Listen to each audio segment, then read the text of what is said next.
Salmo número 40, versículos 1 ao 5.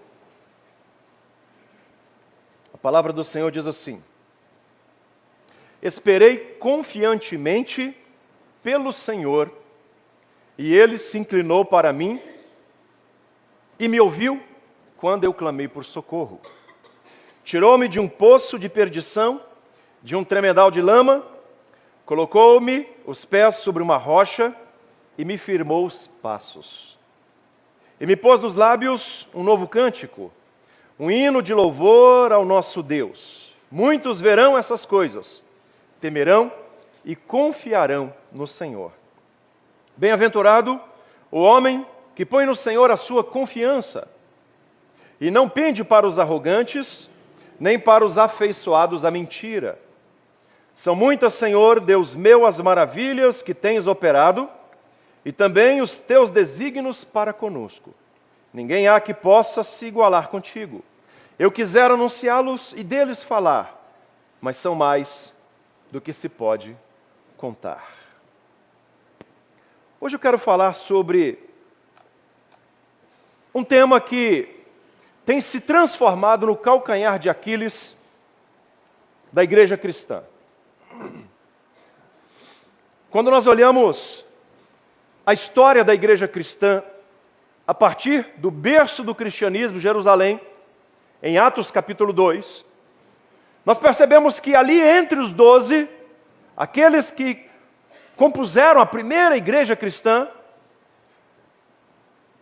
haviam pessoas que confiavam em Jesus, porque afinal de contas, Jesus é aquele que apareceu para eles e disse para eles que ele era o Filho de Deus, que ele era a estrela da manhã, que ele seria aquele que iria resgatar Israel da opressão romana.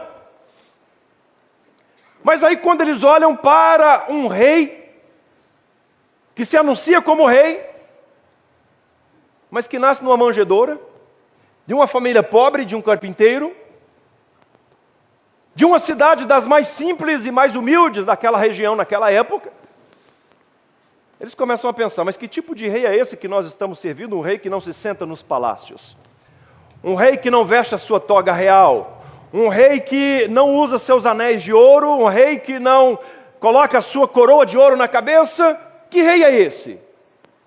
Mas aí Jesus ele se apresenta como Deus, o Filho de Deus. Mas aí eles olham para aquele Jesus, fragilizado naquele corpo humano, com todas as deficiências de um corpo humano normal, de um ser humano, começa a pensar, mas que tipo de Deus é esse, que precisa caminhar pelo deserto, que precisa beber água, que precisa se alimentar? E quando nós lemos a história desses 12, dessa igreja que começou nos evangelhos e da igreja que nasce em Atos, nós percebemos que de lá para cá houve uma grande perda no que diz respeito àquilo que é essencial no nosso relacionamento com Deus, que é a confiança. E a confiança, ela foi sofrendo uma degradação no decorrer da história da humanidade, ao ponto que nós chegamos hoje numa crise épica da confiança. É difícil estabelecer confiança no vínculo do relacionamento conjugal. Marido confiar na esposa, esposa confiar no marido, porque afinal de contas, trair hoje virou moda. Porque afinal de contas, o adultério hoje já não é algo mais que a sociedade olha com os olhos esbugalhados pensando, o que fez? Não, hoje as pessoas batem palma quando ficam sabendo que alguém adulterou. Que o rapaz ele saiu na noite e ele conseguiu transar com 3 meninas na mesma noite. Ele é o garanhão. Chegamos a um ponto em que os relacionamentos, eles sofreram. O relacionamento sofreu um sério impacto no que diz respeito à falta da confiança. Então a gente não confia mais nas pessoas, a gente confia desconfiando. E a gente vai para tudo que envolve o nosso círculo social, sociedade, escola, governo, política, segurança, saúde, a gente olha com reservas. A gente não confia 100%. Mas hoje eu quero falar sobre confiança, no que diz respeito ao seu relacionamento com Deus. Seu relacionamento com Deus. E eu quero começar com a seguinte pergunta: por que é tão difícil confiar em Deus? Por que é tão difícil a gente viver um relacionamento de confiança em Deus? Esse salmo, acredita-se, não existem provas, não existem documentos, não existe história que comprova, mas acredita-se que Davi tenha passado por um momento de crise na sua saúde. Davi havia ficado leproso, e durante muitos anos ele clamou a Deus e pediu a Deus e confiou em Deus que Deus o libertasse da lepra, uma doença naquela época incurável. E ele esperou confiantemente pelo Senhor. Imagina o que é você orar com uma lepra consumindo o seu corpo, e você ora hoje e Deus não te responde, e você passa um mês com aquela lepra, e você vê a lepra se espalhando pelo seu corpo, e você passa 6 meses e aquela lepra se espalhando e Deus não te responde, e você entra um ano e faz o aniversário de um ano de um corpo leproso, clamando a Deus, orando a Deus, e Deus não te responde. Quantos de nós que aqui estamos já teríamos nos esquecido de Deus e partido para outros recursos? Davi diz: esperei confiantemente pelo Senhor. E hoje, a falta de confiança em Deus na nossa geração, ela é agravada pelo fato de sermos a geração do agora. A geração do micro-ondas. A geração do fast food. A geração do Nissin Miojo. A geração da tecnologia, tudo muito rápido, não demora. Quer fazer um teste? Vamos fazer um teste. Quem que aqui está, que sinceramente se sente uma pessoa extremamente paciente? Levanta a mão. Ninguém. Não, aí não vale, você levantou a mão dele. Paciente. E aí, a gente olha o nosso relacionamento com Deus e percebe que nós estamos perdendo a capacidade de confiar em Deus porque nós não temos paciência para esperar que Deus, no tempo dele, responda a nossa oração. A gente quer que Deus responda no nosso tempo, e o nosso tempo nunca é o melhor. O tempo de Deus sempre é o tempo melhor. O tempo de Deus é aquele tempo que você colhe uma fruta madura, naturalmente. Ela é doce. É diferente daquela madura colhida fora do tempo e que ela é forçada a amadurecer. Quando eu morava na roça, eu aprendi que se a gente pegasse o mamão de vez no pé, passasse a faca assim na casca, ele ia soltar aquele leite, né? E isso iria fazer o mamão amadurecer mais rápido, mas nunca seria um mamão tão doce quanto o mamão que amadurece naturalmente no pé.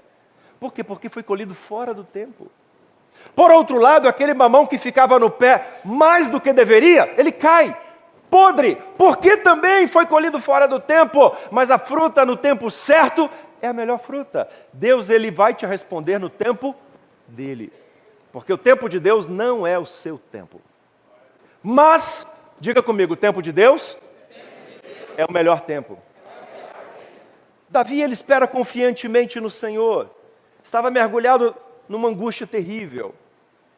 A ausência da resposta de Deus.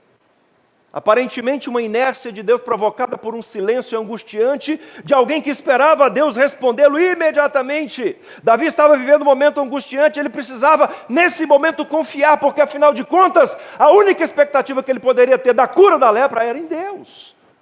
Ninguém poderia curá-lo. Mas eu volto à pergunta: por que é tão difícil confiar em Deus? Talvez você poderia dizer assim para mim: pastor, mas eu sou uma pessoa extremamente confiante em Deus. Mas quando a gente faz uma análise do nosso comportamento diante de Deus, você vai chegar à conclusão de que a gente não confia tanto em Deus.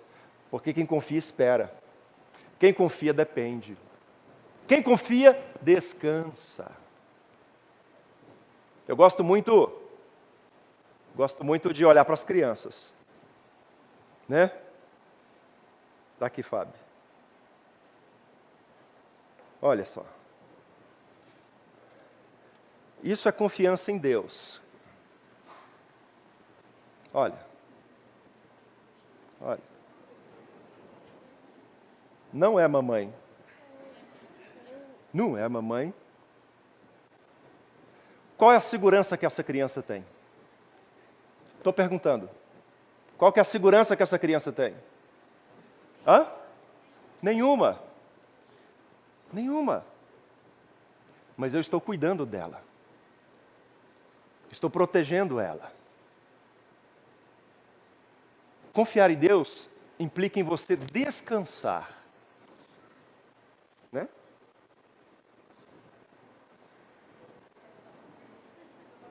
Não é um olhar de quem está confiando muito, não. Obrigado. Confiar em Deus significa você se lançar nos braços de Deus e falar: Deus, eu não dou conta. Deus, se o Senhor me segurar aqui, eu sei que eu estarei protegido. Eu sei que o Senhor estará cuidando. Mas, ainda voltando à nossa pergunta, por que é tão difícil confiar em Deus? Eu separei 3 situações aqui que, na minha opinião, explica por que nós temos dificuldade em confiar em Deus. Primeira delas, nós temos dificuldade em confiar em Deus porque confiar em Deus implica em você perder o controle da situação. E se tem uma coisa que nós temos séria dificuldade é abrir mão do controle. Nós queremos controlar. Quem aqui gosta de viajar de carona? Quem aqui tem séria dificuldade em viajar de carona? Quando você não está dirigindo.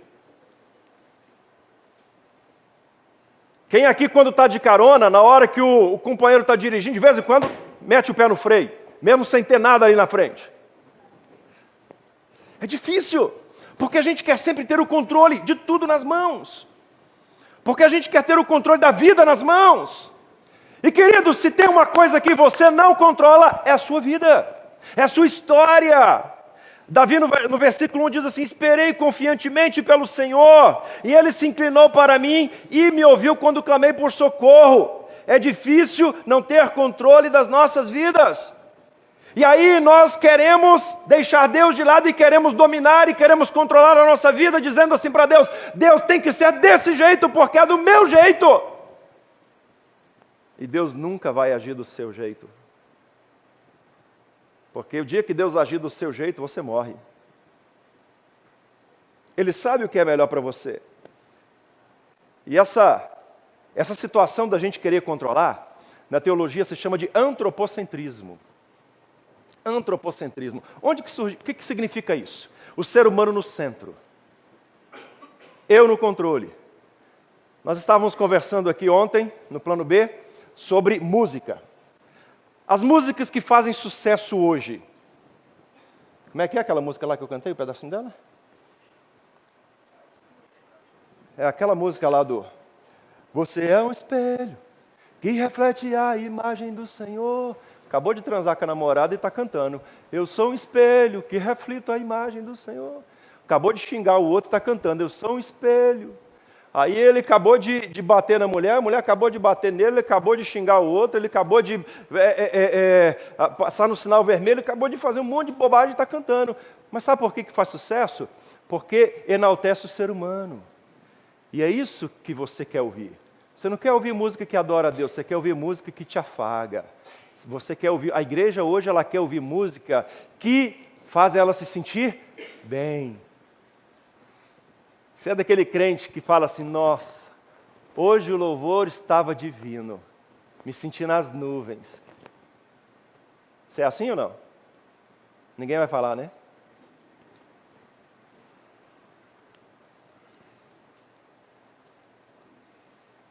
Certa vez uma jovem senhora, de uma igreja que eu pastoreei, no final do culto, ela falou assim: pastor, eu acho que o ministério do louvor não estava sem unção. Eu falei: sério? Você acha isso? Ela falou: acho. Eu falei: por quê? Ela falou: não arrepiei em nenhum momento. Eu falei: quem disse que o louvor é para você arrepiar? Quer arrepiar? Fica pelado e vai para o Polo Norte. Vai para a Patagônia, arranca a roupa, você vai ficar arrepiadinho. culto não é lugar de arrepiar, o culto não é para você, o culto é para Deus. O louvor não é para mim, o louvor é para Deus. O louvor ele não tem a projeção de me fazer ir nas nuvens, de me fazer arrepiar, de me fazer sentir as coisas assim. Não, o louvor é para Deus. Para Deus. O culto é para Deus. Mas aonde começou a surgir isso? Gênesis 3, do 5 ao 6. Quando Adão e Eva numa boa, ali no jardim do Éden, vivendo, homem para a esposa, esposa para o marido, homem para a mulher, mulher para o marido, ali no Éden, eles adorando a Deus, eles fazendo aquilo que Deus falou para eles fazerem, o diabo chega e fala assim, olha, a vida de vocês não está boa. Adão e Eva falam, mas por quê? Está tudo tão bem, a gente tem comida, a gente tem aqui os animais, a gente vive em paz, a minha mulher ela está bem, a minha mulher me trata com carinho. Aí a Eva falou, meu marido é um homem de Deus, é um homem abençoado, é um homem que cuida muito de mim, é um homem que cuida da família. O diabo vira e fala assim, mas vocês podem ter mais do que vocês têm. É por isso que Deus proibiu vocês de comerem aquela árvore ali, ó. Vem cá. Está vendo essa árvore aqui? Você já parou para pensar? Por que que Deus falou que dessa você não pode comer? Adão e Eva falou, não. Por quê? Aí está o X da questão, disse o diabo. Sabe por quê? Que Deus falou para você não comer dessa aqui? Porque Deus sabe que no dia que você comer, você não vai ser só um homenzinho, uma mulherinha, não. Você vai ser o cara. Você vai ser como Deus. Sério? Como Deus? Adão olhou para a árvore, olhou para o diabo e falou, sério? Ele, sério? Como Deus? Como Deus. Quem aqui quer ser como Deus? Os dois levantaram a mão. Eu quero ser como Deus. Então, Deus não quer que você seja como Ele. Por isso Ele proibiu você comer daquela árvore. Deus sabe que no dia que dele comer, vocês serão como Deus, vocês vão conhecer o bem e o mal, vocês vão conhecer todas as coisas, vocês vão ter uma ciência muito grande. O que é que você precisa? Apenas comer. E aí o diabo planta a semente do antropocentrismo no coração de Adão e Eva. A semente do quê? Você é mais importante do que Deus. Deus não é suficiente para você. Você precisa mais.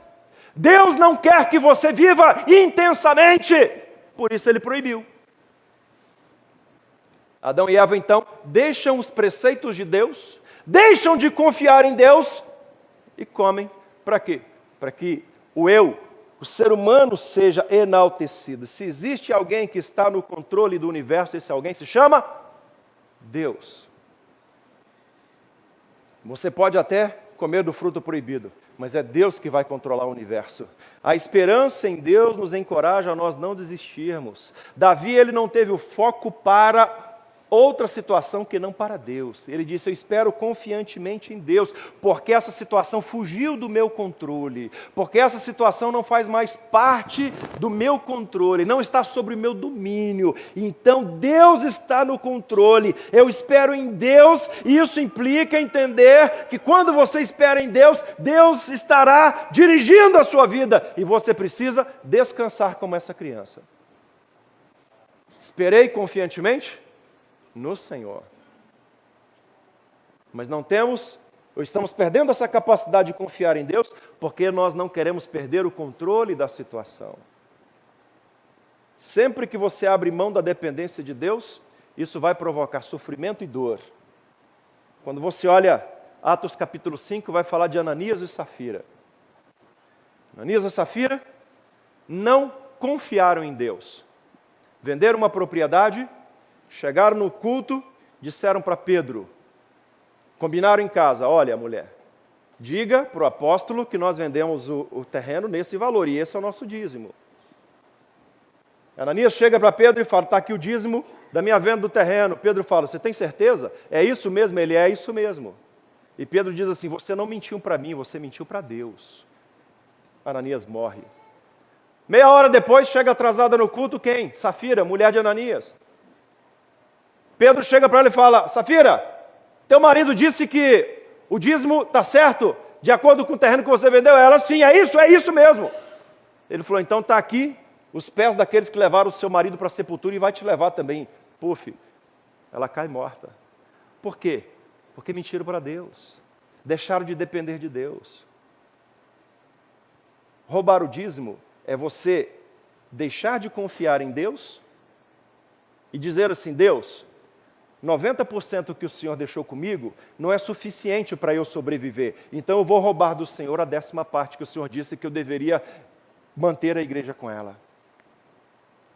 Outra situação nós vemos lá em 1 Samuel 28, rei Saul, quando consulta médio de Endor. Já havia deixado Deus de lado, deixado a confiança de Deus de lado, e aí ele apela para quem? Ele apela para uma necromante, para uma mulher que dizia invocar os espíritos de quem já morreu para conversar com ele, um tipo de Chico Xavier. E Saul morre, e a sua família, os seus filhos morrem numa vida desgraçada, com a total ausência de Deus, porque deixou de confiar em Deus.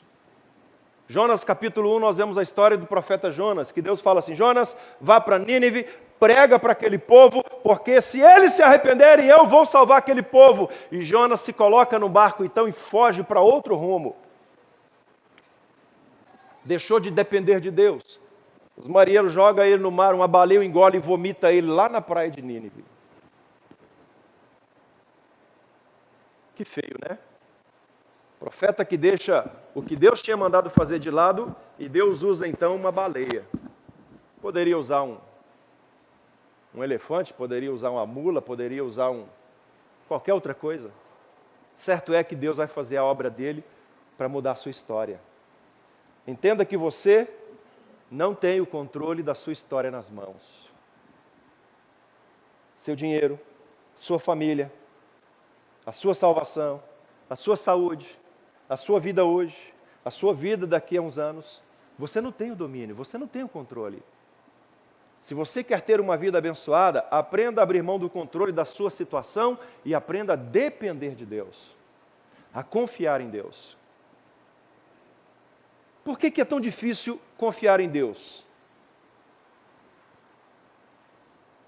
Porque nós não gostamos de deixar Deus agir em nossa vida.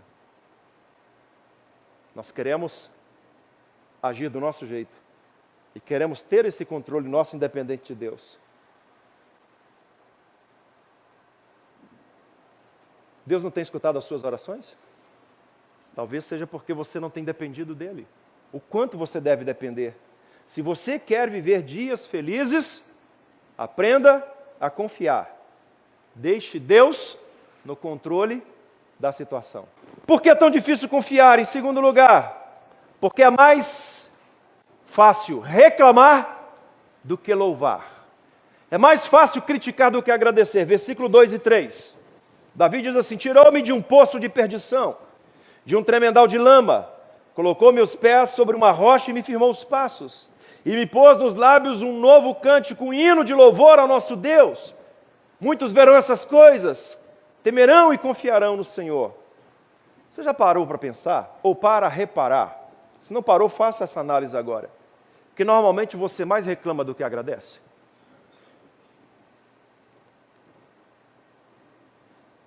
Que normalmente você mais critica as pessoas do que elogia. Se você nunca fez esse teste, comece a escrever. Você vai ficar surpreso no final do dia. O quanto nós reclamamos de tudo na vida. Quantos aqui reclamaram do frio que estava fazendo uns dias atrás? Vocês não vão ter coragem de falar, né? Mas reclamaram. Eu sei que reclamaram. Quantos aqui estão reclamando da poeira na nossa região? Ah, agora apareceu corajoso aqui. Não, vou perguntar de novo. Quantos aqui reclamam da poeira na nossa região? Hã? Deu para aparecer na filmagem aí? Depois eu quero mostrar. Apareceu, né? O dia que chegar a chuva em setembro, eu vou perguntar quantos estão reclamando do barro. Da casa que não para limpa. Pisa lá fora, pisa aqui dentro, pisa lá fora, pisa aqui dentro. Daqui a pouco vai chegar o verão. Eu quero ver quantos vão reclamar do calor. Já se esqueceram que reclamaram do frio que fez no inverno. Nós somos uma geração de pessoas mais críticas do que gratas. Infelizmente, Infelizmente, os hebreus no deserto, eles são exemplo de ingratidão. Êxodo capítulo 10. Estavam no Egito 450 anos, Deus levanta o libertador, Deus levanta o libertador, passa a geração, terceira geração, quarta geração, Deus levanta o libertador, Deus levanta Moisés.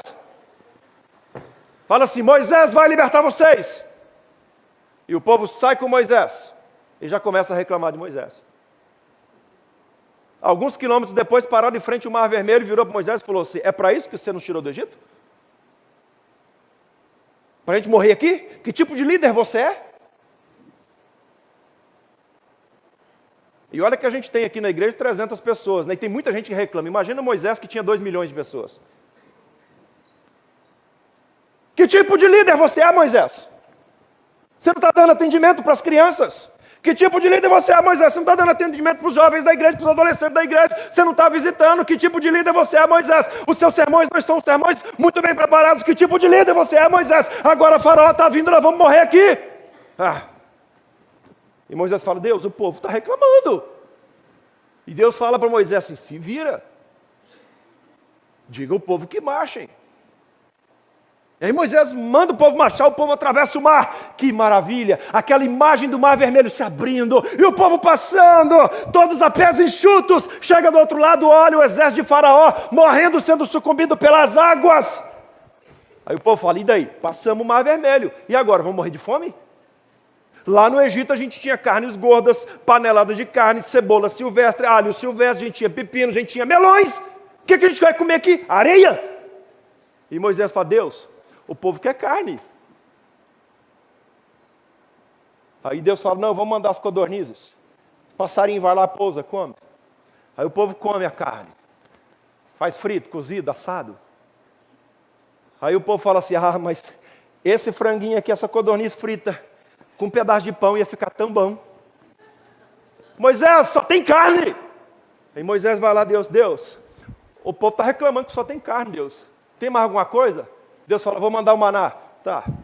Moisés chega lá e fala, o povo, Deus vai mandar o maná, amanhã cedo pode recuperar. Deus falou que é para a mulher pegar sol para comer aquele dia. Não é para deixar para o dia seguinte. As mulheres obedeceram?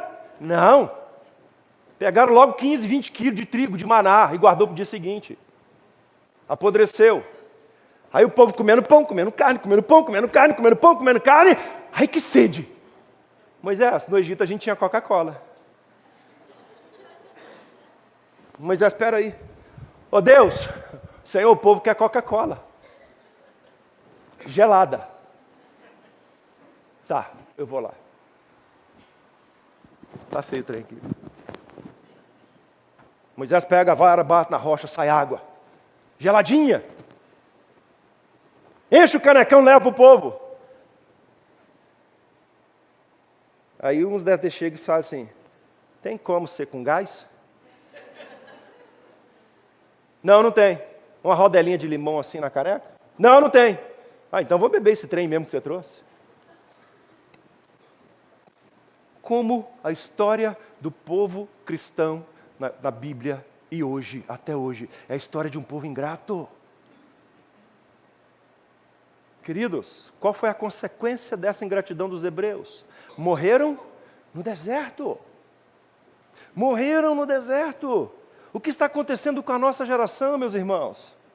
O que está acontecendo com você como um cristão, como membro dessa igreja? Nós nunca tivemos uma geração de pessoas tão tristes. Nós nunca tivemos uma geração de pessoas que reclamassem tanto quanto hoje. Nós nunca tivemos uma geração de uma cristã, uma geração de pessoas religiosas inertes, mas que reclamam de tudo. Uma geração triste, depressiva, insatisfeita, infeliz. Uma geração que acha que precisa mais para ser feliz. Não tem nada que satisfaça. Ontem a gente estava conversando aqui no Plano B sobre como era a igreja 30 anos atrás e como é a igreja hoje. 30 anos atrás não existia programação na igreja para jovens, para adolescentes, para adulto, para mulher, para homem, não tinha. Tinha culto. Quem aqui é evangélico aí há mais de 30 anos? Levanta a mão. Tinha programação de entretenimento? Não tinha. Era culto. A gente ia na igreja para cultuar. Estava ali na porta enquanto vocês chegavam, comentei com a minha esposa, falei, nossa, lembrei quando eu era só um crente. Ah, era tão bom. Chegava na igreja 10 minutos antes do culto. Falava amém, já dava um abracinho e embora para casa. Mas aí eu lembrei, falei para ela, olha que gostoso. Vendo vocês descer do carro com a família. Eu lembrei quando meu pai chegava com a gente na igreja. A gente descia já olhando para a igreja, aí já chegava, conversava com um amigo, com outro, batia aquele papo. E aí adorava, cultuava. Hoje precisa ter entretenimento para crente. Pastor, pelo amor de Deus, tem que ver o que faz para manter esse povo na igreja. E eu pergunto, qual que é a estratégia para a gente manter vocês na igreja? Qual que é a estratégia que o pastor, o padre, o bispo, o apóstolo, seja lá o que for, o título que for usar, os líderes de igreja, tem que fazer para manter os crentes na igreja? Ou os católicos na igreja? A geração de hoje é uma geração insatisfeita. Quer ver uma coisa? Fiz uma listinha aqui de coisas que na minha época, na década de 70, a gente não tinha, em relação a vocês hoje, que vivem hoje, a geração mais nova aí. Primeiro, não tínhamos na década de 70 computador. Quem aqui tinha computador na década de 70? Não tinha. Não tinha computador. A gente não tinha celular. Esse trem do inferno, essa invenção do diabo, chamado celular. Não tinha.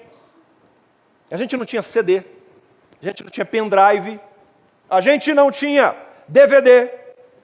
Carro que a gente tinha era Fusca, Vemaguete, Brasília, Kombi, Jeep Willys, Rural, só carrão. Chevette já veio depois, não? Chevette já veio depois. O Fusca mesmo tinha imensos 25 cavalos de potência. Né? A gente não tinha outros carros. A gente não tinha TV a cabo. Na verdade, a gente não tinha TV colorida. Quem quisesse ter uma TV colorida, comprava uma tela que você colocava na frente da televisão preto e branco. E tinha 4 faixas. Azul, amarelo, verde, um negócio assim. Era TV colorida. Alguém aqui teve essa televisão colorida em casa? Você tinha? Olha. Era a tela. Você comprava a tela, o pai colocava, agora nós temos uma TV com 3 cores. Se você quer ver na parte verde, você olha aqui nessa faixa. Quer ver na parte amarela, olha aqui.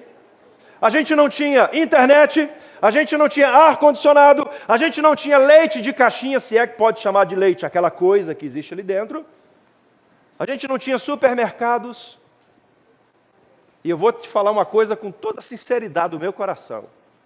Os jovens daquela época eram mais felizes do que os jovens de hoje, que tem tudo isso. A gente brincava de pique-esconde, a gente brincava de bolinha de gude, a gente fazia carrinho de rolimã, a gente brincava de bicicleta. E a coisa mais gostosa que tinha, quando caía de bicicleta e ralava inteiro assim, chegava em casa todo ralado. Eu tenho marca na perna, eu tenho marca em tudo quanto é lugar. Isso quando não apanhava da mãe. Você chegava ralado em casa. Um dia, eu caí de bicicleta, ralei o peito aqui em cima, arranquei o couro aqui em cima, assim, com força, né? Estava descendo a ladeira, a bicicleta é aquela que você freia para trás, assim, sabe? Igual coice. E aí eu freiei para trás, ela me deu um coice para frente. Eu freiei do outro lado, ela deu. E lá embaixo tinha uma porteira. Então, ou era porteiro ou era o barranco. Rumei a bicicleta no barranco. Bati de peito assim, fui, né? Cheguei em casa, passei, fui para o banheiro. Tranquei a porta. A outra coisa, naquela época não tinha banheiro dentro de casa não, o banheiro era tudo lá de fora, viu? Aí, minha mãe era uma benção. É uma benção, minha mãe é. Engraçado que ela sofre de amnésia, ela nunca lembra das coisas. Ela chegou e bateu. O que aconteceu? Eu falei, aconteceu nada, estou tomando banho. Isso não é hora de você tomar banho. Por que você trancou a porta? Eu falei, por nada. Aí a velha, rapaz, italiano, bicho. Quem aqui tem mãe italiana? Coitado de vocês, hein? Sofreram na vida, né? Eu passei a toalha assim, passei a toalha por cima. Quando entro no quarto, a mamãe chega e arranca a toalha. Que é isso? Eu falei, caí de bicicleta. Caiu, pegou o chinelo e pá. Querida, né? Vai falar isso para ela. E ela não lembra disso. A mãe nunca lembra que bate na gente, né? Eu quero ver se quando eu tiver a idade dela, eu vou lembrar também dos coros que eu dei nos meus. Mas a gente era uma geração feliz. Era feliz? Quem aqui tem a minha idade, 49 anos para cima, e naquela época era feliz? Tendo nada dessas coisas, mas era muito feliz. Rapaz, era feliz demais. Você não via falar de jovem cometendo suicídio, de adolescente cometendo suicídio. O problema é que hoje essa geração tem tudo, mas quer mais, é insatisfeita. Nós viciamos os nossos filhos a receber muitos estímulos para eles sentirem migalhas de prazer. O resultado, uma geração intolerante, superficial, uma geração infeliz, uma geração suicida. Uma geração ingrata que tem se transformado numa geração que não agradece a Deus, uma geração que não confia em Deus. Davi esperou confiantemente pelo Senhor e ele louvou a Deus pelo que ele recebeu. Ele foi grato a Deus. A total dependência de Davi levou Davi a ser grato a Deus pela misericórdia alcançada. Quando você coloca a sua vida na total dependência de Deus, isso vai te dar um coração agradecido, um coração grato por cada gota de graça e misericórdia de Deus na sua vida. Você não vai querer mais, não. Você vai querer o suficiente. Você vai louvar e vai agradecer pelo que você tem. E não vai reclamar pelo que você ainda não conquistou. Por que é tão difícil confiar? Em terceiro e último lugar, porque é mais fácil confiar em homens do que confiar em Deus. É mais fácil confiar em homens do que confiar em Deus. Versículo 4 e 5. Dá aquela água ali, Daniel. Bem-aventurado o homem que põe no Senhor a sua confiança e não pende para os arrogantes, nem para os afeiçoados à mentira. Obrigado. São muitas, Senhor Deus meu, as maravilhas que tens operado, também os teus desígnios para conosco. Ninguém há que possa se igualar contigo. Eu quisera anunciá-los e deles falar, mas são mais do que eu possa contar. Davi confiou em Deus, mas muitos de nós que aqui estamos, optamos em confiar em homens. Negociamos valores essenciais da nossa fé cristã para termos benécias de homens.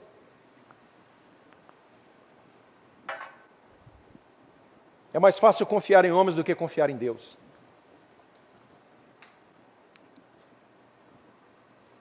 É por isso que nossa geração de cristãos é uma geração antropocêntrica. É uma geração de pessoas que estão indo à igreja por causa do pastor e não por causa de Deus. É uma geração de pessoas que estão indo à igreja porque o louvor agrada a elas e não louva a Deus. É uma geração de cristãos que frequentam uma igreja porque a igreja tem programação para satisfazer as necessidades deles e não estão ali por causa de Deus. O dia que essa igreja se encher de pessoas que não venham aqui por causa do pastor, que não venham aqui por causa do louvor, que não venham aqui por causa das pessoas, mas o dia que essa igreja se encher de pessoas que estejam aqui por causa de Deus, nem o diabo consegue destruir ela. Mas seremos frágeis todas as vezes que nós abrirmos mão dos preceitos de Deus para agradarmos pessoas. Durante muitos anos eu sofri no meu ministério, por causa de pessoas que saíam da igreja. E eu me culpava com isso, eu ficava pensando, o que eu devo fazer, meu Deus, para que as pessoas não saiam da igreja? O que eu devo fazer? O que eu devo desenvolver? Eu devo fazer um curso, participar de mais congressos? Deus, eu devo fazer programação? Eu devo fazer uma noite diferenciada? Eu devo fazer um culto diferenciado? Eu devo convidar grandes preletores para estar na igreja? Eu devo convidar uma banda famosa para tocar, para vir no nosso evento, para que as pessoas venham? Eu sofria demais com isso. Minha esposa é testemunha. Até que um dia, Deus me disse que, enquanto eu não confiasse nele, que é quem traz e que é quem leva, a minha igreja não estaria cheia de pessoas que viriam para adorar. Enquanto eu estivesse preocupado em desenvolver estratégia para trazer pessoas para a igreja, que não fosse a pregação do evangelho puro e simples, a igreja se encheria de pessoas que ficariam um tempo e sairiam, chamada igrejas rodoviárias. Está sempre cheia, mas ninguém é dali.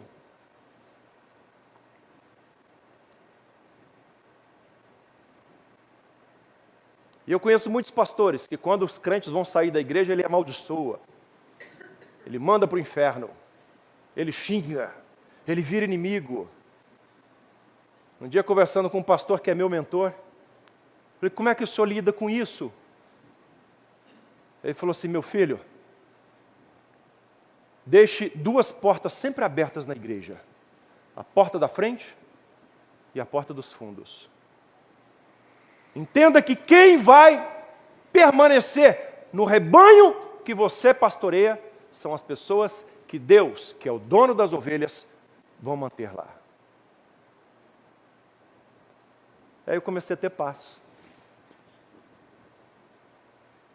Comecei a entender que a minha função não é trazer gente para a igreja e muito menos manter gente na igreja. A minha função é pregar o evangelho. Unicamente o evangelho.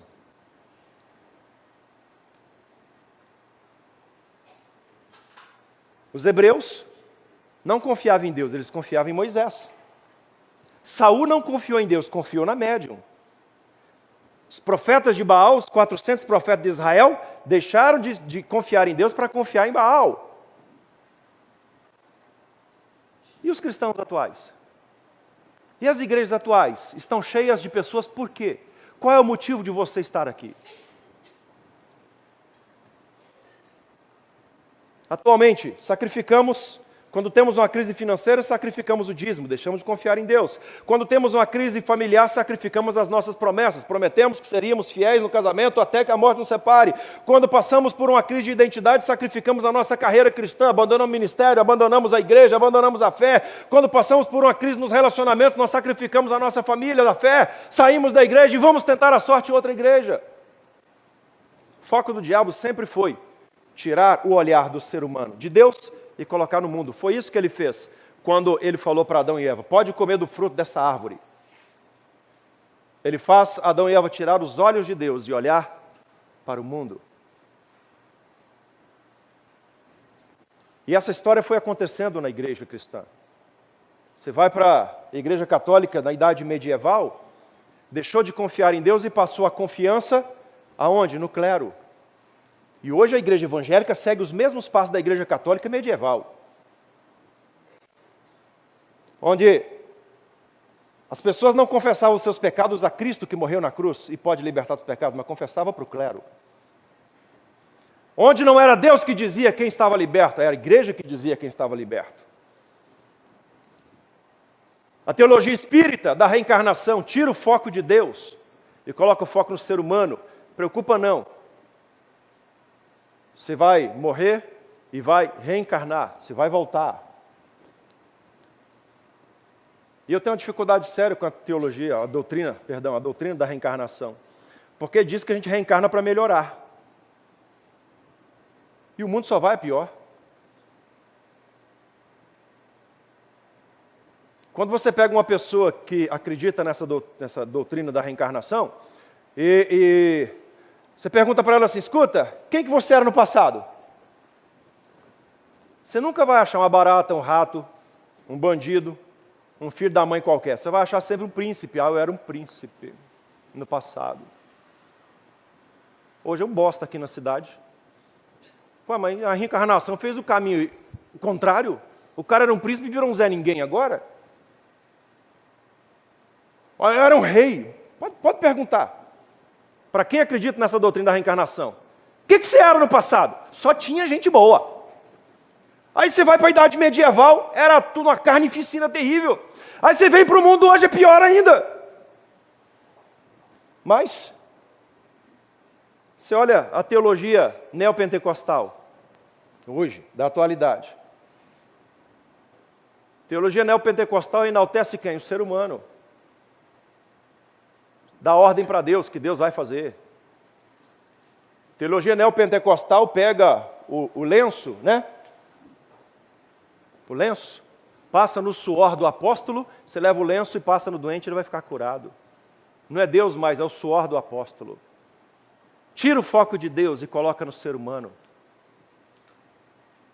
Por que de vez em quando, na Igreja Católica, aparece uma imagem, alguém viu Santa Maria, alguém viu a Isabel, alguém viu uma outra santa? Por quê? Porque isso fortalece a fé do católico. Por que de vez em quando a Igreja Católica canoniza uma pessoa? Porque quando canoniza e transforma aquela pessoa que viveu há 300 anos e foi uma pessoa bondosa, e ninguém está questionando isso, e canonizar e transformar ela no santo, isso fortalece a fé do católico. Então a Igreja Católica ela sempre vai fazendo isso aí para não perder fiéis. Porque a Igreja Católica sabe que se levar os fiéis para a Bíblia Católica Apostólica Romana, eles vão ter que mudar o de vida ou vão fechar as portas. Querido, o diabo sempre age para tirar os nossos olhos, o nosso foco de Deus e colocar no homem. É mais fácil confiar em homens do que em Deus. Boa parte das nossas decepções não estão no nosso relacionamento com Deus, mas no nosso relacionamento interpessoal. Toda vez que você confiar numa pessoa, você vai se decepcionar com ela. Todas as vezes que a sua confiança estiver nesse cidadão que está te falando, você vai se decepcionar comigo. Porque eu sou pecador, eu sou falho, eu sou miserável, eu sou um homem comedor de arroz e feijão, não sou diferente de você. A única diferença é que eu estou aqui falando para você e você está aí me ouvindo. O resto não muda. Então não confie em mim mais do que precisa não, que você vai se decepcionar comigo, meu querido. Confie em Deus. Em Deus. A confiança em Deus sempre foi um problema para a humanidade. Ao passo que somente Deus pode resolver os nossos conflitos. Por que então você vai confiar mais em homens do que em Deus? Davi era feliz, porque ele confiou em Deus. Esperei confiantemente pelo Senhor. Você poderá vencer a maioria das suas crises, todas as vezes que você tirar os olhos no homem e colocar o seu foco em Deus. Peça a Deus para te ajudar a revitalizar a sua confiança. Baixe sua cabeça. Eu quero orar com você agora.